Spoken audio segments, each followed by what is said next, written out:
अस्सलाम वालेकुम, कैसे हैं आप सब। उम्मीद करती हूँ आप सब खैरियत से होंगे। आज हम पढ़ेंगे कवायद। कवायद क्या होता है।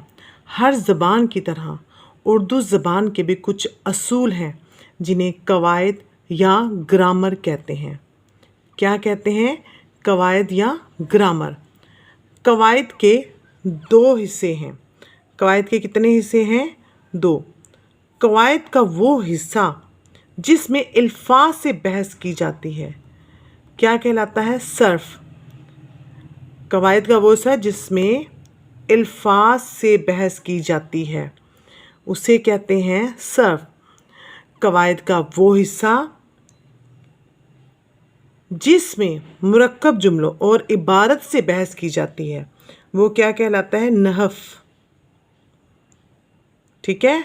कवायद के कितने हिस्से हैं? दो हिस्से हैं, सर्फ और नहफ। इंसान अपनी ज़बान से जो कुछ बोलता है उसे क्या कहते हैं? लफ्ज़। जैसे किताब, कलम, पानी वगैरह। इंसान अपनी ज़बान से जो कुछ बोलता है उसे कहते हैं लफ्ज़। ठीक है। लफ्ज़ की कितनी इक़साम हैं? लफ्ज़ की दो इक़साम हैं। ठीक है। बामानी लफ्ज़ को दो इक़साम कौन कौन सी हैं? लफ्ज़ मौजू, लफ्ज़ मुहमिल। कौन सी दो इक़साम है? लफ्ज़ मौजू, लफ्ज़ महमिल।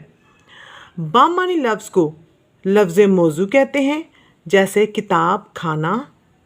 बेमानी लफ्ज़ को लफ्ज़ महमल कहते हैं जैसे वकाब, वाना। अकेले बामानी लफ्ज़ को कलमा कहते हैं जैसे मस्जिद, आया, घर। ठीक है। अकेले बामानी लफ्ज़ को क्या कहते हैं? कलमा। दो या दो से ज़्यादा बामानी अल्फाज के मजमूए को कलाम कहते हैं जैसे नेक लड़का, ताहिर नेक है। उम्मीद करती हूँ आपको कवायद की समझ लग गई होगी कि कवायद क्या होता है। कवायद की कितनी इक़साम है, लफ्ज़ की कितनी इक़साम है और कलमा किसे कहते हैं। अल्लाह हाफिज़।